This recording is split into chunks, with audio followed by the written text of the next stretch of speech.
اللہ کے بندے ہوتے ہیں ان کا رزق حلال اور طیب ہوتا ہے۔ دیکھو میری اور آپ کی قسمت میں جو لکھا ہے وہ ہمیں ہر صورت میں ملے گا۔ اب اس کو حاصل کرنے کے لیے ہم طریقہ حلال اختیار کرتے ہیں یا حرام کرتے ہیں، تو وہ طریقے کی وجہ سے وہ رزق حلال یا حرام ہو جائے گا۔ تو جو میرے مقسوم ہے وہ مجھے مل کے رہے گا۔ صحیح حدیث پاک ہے کہ جب بچہ شکم مادر میں 120 دن کا ہوتا ہے تو فرشتہ آ کے 3 چیزیں لکھ دیتا ہے، اس کا رزق بھی لکھ جاتا ہے، اس کی عمر بھی لکھ جاتا ہے، اس کا شقی اور سعید ہونا بھی لکھ جاتا ہے۔ میرے والد گرامی رحمۃ اللہ تعالی علیہ جب میں شعور کی آنکھ کھولی تو مجھے بارہا کہتے تھے کہ رزق تو اللہ نے کتے کا بھی لکھا ہے، تم تو انسان ہو، تو رزق لکھا ہوا ہے۔ مجھے اور آپ کو جو بھی مل رہا ہے وہ اس لکھے سے نہ کم مل رہا ہے نہ زیادہ مل رہا ہے، وہ لکھا مقسوم رزق ہے، اس کے اندر کمی بیشی نہیں ہے۔ ہاں اگر ہم خیر کے اعمال کریں اس میں برکت ہوگی، وہ مبارک ہو جائے گا، لیکن وہ مقسوم لکھا ملے گا۔ اب اس کو حاصل کرنا کیسے ہے؟ چاہے حرام طریقے سے اختیار کر لے چاہے حلال طریقے سے اختیار کر لے۔ میں ایک سادہ مثال دیتا ہوں کہ اہل مجلس کی جانب سے آپ کے لیے کوئی سحری کا انتظام کیا ہوا ہوگا، تو بعد میں وہ آپ کو سحری دینا چاہیں تو ایک آدمی اپنی جگہ پہ وقار سے بیٹھا رہے، تو ظاہر ہے انہوں نے تو جتنے لوگوں کا اندازہ تھا اس کے مطابق انتظام کیا، تو ان کا ذمہ دار آدمی آگے بڑھے گا اور عزت سے اس کے سامنے رکھ دے گا، اور ایک آدمی چھچورا ہو اور وہ آگے بڑھ کر کے وہ اس سے سحری چھین لے تو وہ بھی اس کو بھی مل گئی، لیکن اس کے چھچورے پن سے سب دیکھیں گے کہ یار اگر یہ بیٹھا رہتا تو وہ بیٹھا تھا، اس کے لیے بھی انہوں نے حصہ رکھا تھا اور اس کے لیے بھی تھا، تو یہ صبر نہ کر پایا، اس چھچورے پن کی وجہ سے اس پر ملامت ہوئی۔ یہ بات ذہن میں رکھیے کہ رب نے میرا اور آپ کا رزق لکھا ہوا ہے، الٹی چھلانگیں بھی لگائیں تو اس سے زیادہ نہیں مل سکتا اور اس سے کم بھی نہیں مل سکتا۔ اب ہمارا اختیار ہے کہ ہم اس کے لیے چھچورا پن اختیار کریں، یعنی حرام طریقہ اختیار کر لیں، چاہے اس کے لیے حلال ذرائع اختیار کر کے اللہ سے توفیق مانگے تو ملے گا اتنا ہی جتنا ہمارے رب نے لکھا ہوا ہے۔ تو جو ثواب ہے اور جو عقاب ہے، گناہ ہے اور جو اس کے اوپر اجر ہے، وہ ہمارے اس عمل کی وجہ سے ہے۔ تو اللہ جل شانہ اس کو حیات طیبہ عطا کرتا ہے، اس کا ذہن ایسے بن جاتا ہے کہ حرام کی طرف اس کی نظر ہی نہیں اٹھتی، وہ ہمیشہ حلال ذریعے سے اختیار کرتا ہے۔ یہ ہے جو ہے وہ حیات طیبہ کا مفہوم امام قرطبی نے بیان کیا ہے۔ لیکن اللہ تعالیٰ جل شانہ یہ اگر توفیق دے دے، دل کے اندر یہ استقامت عطا کر دے تو پھر ہی ممکن ہوتا ہے، ورنہ ہم نے دیکھا ہے کہ یہ محبت ہی ایسی ہے دولت کی کہ اس کے لیے اکثر لوگ حلال اور حرام کی تمیز اٹھا دیتے ہیں، ختم کر دیتے ہیں، اور جب رزق پاک نہیں رہتا تو کچھ بھی پلے نہیں رہتا۔ یہ بات ذہن میں رکھیے گا۔ بلکہ حضور علیہ السلام نے اس شخص کا ذکر کیا جو لمبا سفر کاٹ کے مکہ المکرمہ میں پہنچے ہیں اور کعبۃ اللہ کے سامنے کھڑا ہو گیا ہے، یمد یدیہ، اور اس نے ہاتھ یوں لمبے کیے ہوئے ہیں، ایسے لمبے ہاتھ کر کے دعا مانگ رہے ہیں۔ وَمَطْعَمُهُ حَرَامٌ وَمَلْبَسُهُ حَرَامٌ وَمَشْرَبُهُ حَرَامٌ وَغُذِيَ بِالْحَرَامِ فَأَنَّى يُسْتَجَابُ لِذَلِكَ، لیکن اس نے جو کھایا ہے وہ حرام ہے، جو پیا ہے وہ حرام ہے، جو لباس پہنا ہے اس کے تار و پود حرام کے ہیں، اور ہاتھ لمبے کر کر کے دعائیں مانگ رہا ہے۔ اللہ کے محبوب فرماتے ہیں مجھے بتاؤ فَأَنَّى يُسْتَجَابُ لِذَلِكَ، اس کی دعا کیسے قبول ہو، جبکہ اس کا بدن حرام رزق سے پلا ہوا ہے، اس نے جو لباس پہنا ہوا ہے، جو حرام کے 2 کپڑے پہنے ہوئے ہیں وہ حرام سے ہے۔ اب رو رہا ہے ہاتھوں کو لمبا لمبا کر کے، یمد یدیہ، لمبے لمبے ہاتھ کر کے کہہ رہا ہے یا رب یا رب، لیکن وَمَطْعَمُهُ حَرَامٌ وَمَشْرَبُهُ حَرَامٌ وَمَلْبَسُهُ حَرَامٌ وَغُذِيَ بِالْحَرَامِ۔ تو پھر بلکہ علماء نے یہ لکھا کہ اگر رزق پاک نہیں رہتا تو اپنی دعائیں تو قبول نہیں ہوتی، نیک لوگوں کی دعاؤں سے حصہ بھی نکال دیا جاتا ہے۔ جب اللہ کے نیک بندے پوری امت کے لیے دعا مانگتے ہیں تو امت میں یہ بھی شامل ہے، لیکن رزق ناپاک ہونے کی وجہ سے ان کی دعا کا جو اس کے لیے حصہ تھا نکال دیا گیا، ان کی دعا اس کے حق میں قبول نہیں ہوتی۔ تو حلال جو ہے وہ حیاتاً طیبہ کا امام قرطبی نے دوسرا مفہوم بیان فرمایا کہ رزق حلال اللہ اس بندے کو نصیب فرماتا ہے۔ اللہ اکبر۔ تو اس کا ایک معنی، ایک مفہوم یہ بھی بیان فرمایا گیا کہ صبر کی توفیق، اور ایک مفہوم یہ بھی بیان فرمایا گیا استقامت علی الدین، دین کا پر استقامت، اور دین پر چلنے کی توفیقات کا نصیب ہونا۔ بعض لوگوں کو توفیق خیر کی نصیب نہیں ہوتی، اور وہ نیکی کا کام کرنا چاہیں بھی تو نہیں کر پاتے، اسباب ہی نہیں ان کو اس طرح کے، چونکہ یہ جو ہمیں اچھائی کی، نیکی کی توفیق ملتی ہے، یہ بھی اس کے کرم سے ملتی ہے۔ میری توفیق بھی تیرے کرم کا صدقہ، یہ قدم اٹھتے نہیں اٹھائے جاتے۔ تو بعض لوگ جو ہے وہ کوشش بھی کر رہے ہوتے ہیں، لیکن ان کی توفیقات ساتھ نہیں دے رہی ہوتی، اور پھر وہ دوبارہ پلٹ کے، میں نے بہت لوگوں کو دیکھا ہے کہ وہ ارادہ کرتے ہیں نہیں ہم اس طرح نہیں، اس طرح چلیں گے، ان کا دماغ یہ کہہ رہا ہوتا ہے کہ میں غلط چل رہا ہوں، مجھے صحیح چلنا چاہیے اور میں یوں چلوں گا، ارادہ بھی کرتے ہیں لیکن پھر پلٹ کے وہاں آ جاتے ہیں۔ تو اس کا کیا مطلب ہوا کہ توفیقات عزدی ان کے شامل حال نہیں ہے، ان سے برائی کے اسباب ان کے لیے کھلتے ہیں، نیکی کے، اچھائی کے، خیر کے اسباب ان کے لیے نہیں کھلتے۔ لیکن حیات طیبہ کا مفہوم یہ ہے، جب کوئی بندہ اچھے اعمال کے ذریعے ایمان کی شرط کے ساتھ رب کو راضی کرنے میں لگ جائے، تو اس کا پھر حیات طیبہ کا دنیا کے اوپر مفہوم یہ ہے کہ اللہ اس کے لیے نیکی کو مقسوم کر دیتا ہے، اس کے قدم ہی اچھائی کی طرف اٹھتے ہیں، برائی کی طرف وہ جاتا ہی نہیں ہے، اور یہ اس کے لیے خیر کا راستہ ہوتا ہے۔ میں اور آپ دیکھیں، یہ حیات طیبہ جو اولیاء کی زندگیاں ہیں، یہ اللہ ہمیں بھی عطا کر سکتا ہے اگر ہماری طلب سچی ہو۔ جتنی محنت ہم دولت دنیا کے لیے کرتے ہیں، اور جتنے گھنٹے اس کے لیے کام کرتے ہیں، جتنی دماغ سوزی ہم اس کے لیے کرتے ہیں، کیا ہم اس سے آدھی محنت بھی دین کے حصول کے لیے کی؟ اگر ہم نے اتنی محنت کی اور ہمیں نہیں ملا تو پھر ہمیں شکوہ ہونا چاہیے، ہم نے تو محنت ہی نہیں کی۔ ہم کہتے ہیں یہ دین ویسے ہی مفت میں ہمارے ہاتھ آ جائے، کوئی محنت، کوئی مشقت نہ اٹھانی پڑے، جبکہ حصول زر کے لیے، حصول عزت کے لیے، دنیاوی مناصب کے لیے ہم کتنے پاپڑ بیلتے ہیں اور کیا کچھ نہیں کرتے۔ تو میں اور آپ دیکھیں کہ ہم نے اپنے آپ کو اچھائی کی راہوں میں ڈالنے کے لیے کیا عملی جد و جہد اور کوشش کی۔ اگر ہم نے کوشش کی تو میرا رب اس کوشش کے بدلے میں، اگر سچی کوشش ہو تو ضائع نہیں ہونے دیتا۔ والذین جاہدوا فینا لنہدینہم سبلنا، وہ لوگ جو اللہ کی راہ میں کوشش کرتے ہیں، اللہ فرماتا ہے میں ان کے لیے راستہ نہیں، راستے کھول دیتا ہوں، ایک راہ نہیں بلکہ سبلنا، ان کے لیے کئی راستے کھول دیتا ہوں، اور پھر ان کے لیے در کشادہ ہوتے چلے جاتے ہیں اور خیر کے دروازے کھلتے چلے جاتے ہیں۔ تو کسی کے لیے توفیقات الہیہ کا حاصل نہ ہونا، اور خیر کے دروازوں کا نہ کھلنا، اور شر کے دروازے ہی ان کے لیے کھلتے رہنا، تو یہ کسی شخص پر اللہ کا قہر و غضب ہے اور اللہ کی ناراضگی کی دلیل ہے، اور اس کو جو ہے وہ سارے کام کاج چھوڑ کے سچی توبہ کرنی چاہیے، تاکہ اس کے لیے خیر کے در کشادہ ہوں، اچھائی کے در کشادہ ہوں۔ یہ دنیا، یہ زندگی، یہ کائنات جس میں ہم رہ رہے ہیں، یہ ہمارا مقصود نہیں ہے، یہ بات ذہن میں رکھیے گا۔ اللہ تعالیٰ جل شانہ نے مقصود اپنی رضا کو ہمارا بنایا ہے، اور ہم یہاں دنیا میں آئے ہی اسی لیے ہیں۔ یہ دنیا بوائی کا موسم ہے، آخرت کٹائی کا موسم ہے۔ بوائی کے موسم میں جو کسان مٹی سے مٹی ہو جاتا ہے، کٹائی کے موسم میں فصل وہی اٹھاتا ہے، اور بوائی کے موسم میں جس نے جو ہے وہ ہل چلایا نہیں اور بیج ڈالا نہیں، سہاگا دیا نہیں، جڑی بوٹیاں تلف نہیں کی اور پانی نہیں ڈالا، تو کٹائی کے موسم میں وہ فصل نہیں اٹھا سکے گا۔ دنیا کو آخرت کی کھیتی کہا گیا ہے۔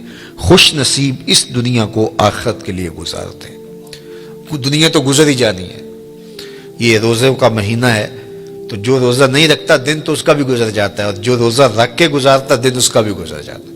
حضرت داتا گنج بخش علی حجویری علیہ رحمہ کے شیخ ابو الفضل الختلی فرماتے ہیں، دنیا یومن ولنا فیہا صومن، دنیا ایک دن ہے، ہم روزہ رکھ کے گزار رہے ہیں، گزر تو ہماری بھی جائے گی، اور جس نے عیش و عشرت میں گزاری گزر تو اس کی بھی جائے گی، لیکن آخرت کے مقابلے میں یہ دنیا ہے کتنی؟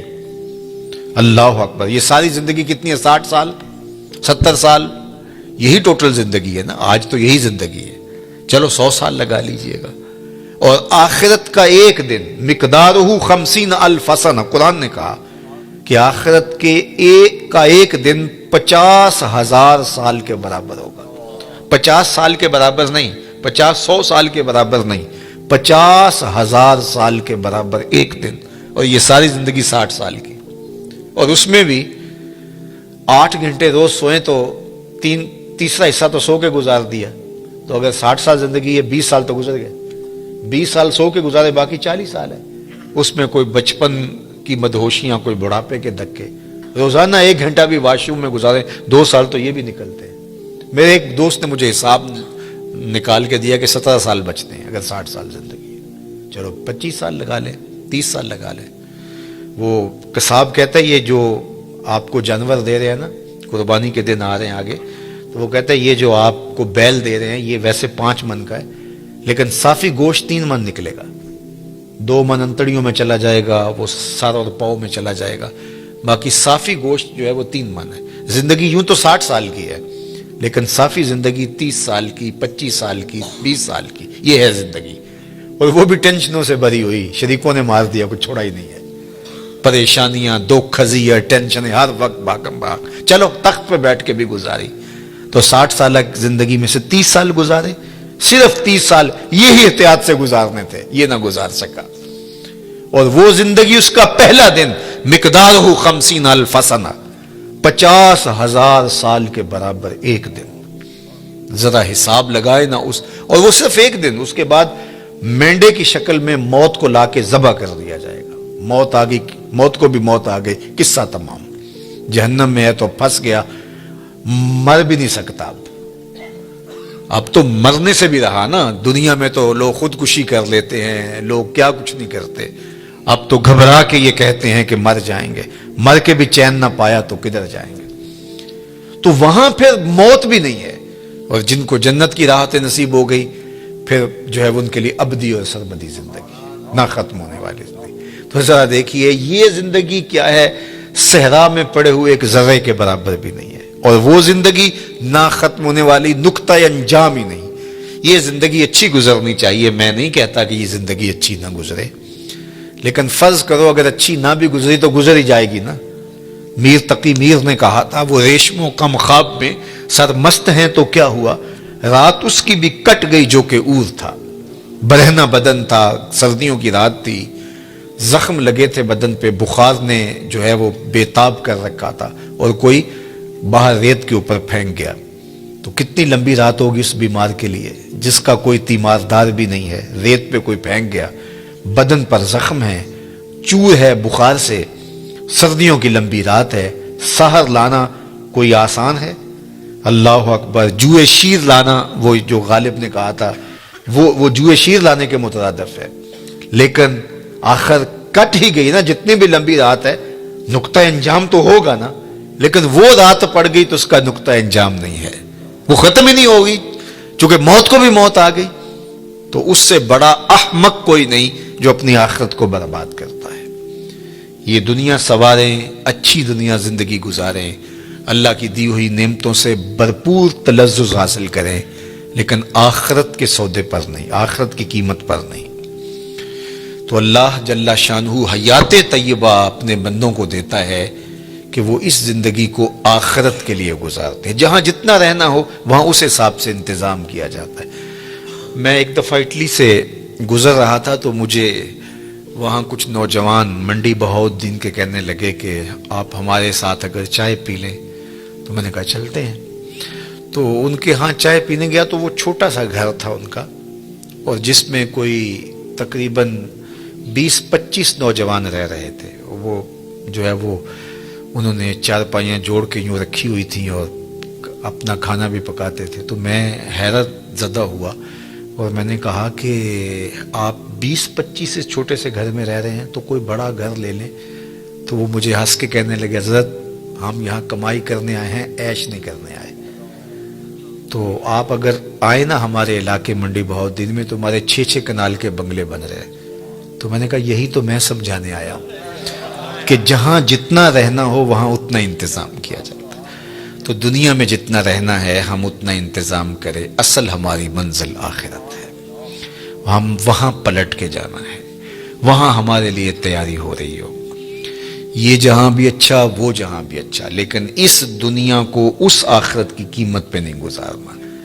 یہی ولایت ہے، یہی اللہ کے ولی کرتے ہیں، وہ اس دنیا کی زندگی کو آخرت کے لیے گزارتے ہیں۔ تو پھر یہ زندگی بھی خوشحال، جب یہاں ہم جاتے ہیں 4 دن کے لیے 5 دن کے لیے تو جو ہے وہ خوش جاتے ہیں، خوش آ جاتے ہیں، نہ وہاں ان کے ملک کو چھوڑ کے آنے میں دکھ ہوتا ہے، نہ کوئی پریشانی ہوتی ہے، اس لیے کہ ہم آئے ہیں 4 دن پھرنے کے لیے، سیر کرنے کے لیے، واپس چلے گئے۔ لیکن اگر ڈیرا جما لیں تو پھر چھوڑنا بھی کتنا مشکل ہے۔ تو اللہ والوں کو دنیا چھوڑنا بھی اوکھی نہیں ہوتی، اس لیے کہ انہوں نے دل ہی نہیں لگایا ہوتا۔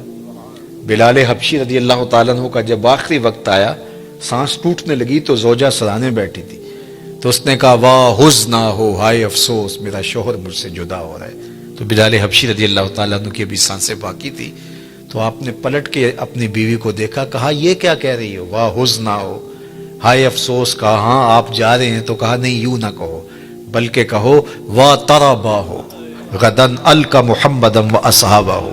کہا مبارک ہو، میں تو اپنے آقا سے ملنے جا رہا ہوں۔ پھر موت جو ہے وہ تحفۃ المومن بن جاتی ہے۔ حضرت ابراہیم علیہ السلام کے پاس جب جبریل امین اسرائیل علیہ السلام آئے نا روح قبض کرنے کے لیے، تو کہا کدھر آئے ہو؟ کہا قبض روح کے لیے آیا ہوں۔ کہا واہ کمال ہے، میرا رب مجھے اپنا خلیل بھی کہتا ہے۔ خلیل عربی میں کہتے ہیں گوڑے دوست کو، وہ کہ جگری یار جس طرح ہوتا، تو وہاں تو یہ لفظ نہیں بولے جائیں گے، خلیل کہتے ہیں گہرے یار کو، گوڑے یار کو۔ تو اللہ نے حضرت ابراہیم کو اپنا خلیل بنایا۔ حضور فرماتے ہیں اگر اللہ کے علاوہ میں کسی کو خلیل بناتا تو ابو بکر کو بناتا، میرا خلیل صرف اللہ ہے۔ تو اللہ نے اپنا خلیل بنایا حضرت ابراہیم علیہ السلام کو۔ تو جب سندیسہ موت کا بھیجا اسرائیل کے ہاتھوں، تو کہا کہ وہ مجھے اپنا خلیل بھی کہتا ہے اور ساتھ آپ کو بھی بھیج دیا۔ بھلا کوئی یار بھی یار کی موت چاہتا ہے؟ کیسا بھی کبھی ہوا ہے کوئی یار یار کی موت چاہے؟ تو کہا میں تو حکم کا پابند ہوں، حکم لے کے آ گیا اللہ کا، تو میں پھر چلا جاتا ہوں، جا کے پوچھتا ہوں کہ تیرا بندہ یہ کہہ رہا ہے۔ تو بارگاہ عزدی میں حاضر ہوئے کہ مالک تیرے خلیل نے یہ کہا ہے، کوئی یار بھی یار کی موت چاہتا ہے؟ کہا پھر جا اور میرے خلیل کو میرا سلام دے اور کہہ کہ کبھی ایسا بھی ہوا ہے یار بلائے کوئی ملنے بھی نہ آئے؟ تو کہا کہ پھر دیر نہ کر، روح قبض کر لے۔ پھر روح بے تاب ہو گئی، جلدی کر۔ تو پھر دنیا پہ رہنا بھی کمال ہے، دنیا سے جانا بھی کمال ہے۔ فَلَنُحْيِيَنَّهُ حَيَاتًا طَيِّبَةً، پھر ستھری زندگی، ورنہ اس زندگی کے ہاتھوں لوگ تنگ ہوتے ہیں۔ وہ ساغر صدیقی نے کہا تھا کہ زندگی کاٹی ہے جبر مسلسل کی طرح، جانے کس جرم کی پائی ہے سزا یاد نہیں۔ تو پھر کہیں گے زندگی تو جبر مسلسل ہے، زندگی ہے یا کوئی طوفان ہے، ہم تو اس جینے کے ہاتھوں مر چلے۔ پھر زندگی طوفان بن جائے گی، زندگی عذاب بن جائے گی، لیکن اس کے ہو جاؤ زندگی بھی اچھی، آخرت بھی اچھی، یہ جہاں بھی اچھا وہ جہاں بھی اچھا۔ ربنا آتنا فی الدنیا حسنۃ وفی الآخرۃ حسنۃ۔ تو اللہ کا ولی اس جہاں میں بھی خوش ہوتا ہے، اس جہاں میں بھی خوش ہوتا ہے، حیات طیبہ اس کو عطا کر دی جاتی ہے۔ اللہ صاحب مزار کے درجات کو بلند فرمائے۔ شاد فرمایا من عمل صالحا من ذکر او انثی وہو مؤمن فلنحیینہ حیاتا طیبہ، جو کوئی اچھے عمل کرے چاہے مرد ہو چاہے وہ عورت ہو، شرط ہے کہ وہ ہو مومن، فلنحیینہ حیاتا طیبہ، ہم اسے ستھری اور پاکیزہ زندگی عطا کر دیتے ہیں۔ حیات طیبہ، پاکیزہ زندگی ان افراد کا، ان لوگوں کا مقسوم ہے جو اپنی زندگی اللہ اور اس کے رسول کے لیے وقف کر دیتے ہیں۔ نحیینہ کے اندر بھی مادہ حیات موجود تھا، لیکن حیاتاً طیبہ الگ تاکید لفظی کے ساتھ اس مضمون کو مؤکد کیا گیا ہے کہ کوئی ابہام میں نہ رہے کہ جو میرے ہو جائیں پھر میں ان کو مرنے نہیں دیتا، ان کو ابدی اور سرمدی فیضان نصیب کیا جاتا ہے، اور زمانے مٹ جاتے ہیں، زمانے پہ آنے والے لوگوں کے نشان باقی نہیں رہتے، لیکن ان کے نشانات میں مسخ نہیں ہونے دیتا۔ مٹ گیا مشتاق دل سے رنگ یاد رفتگاں، پھول میں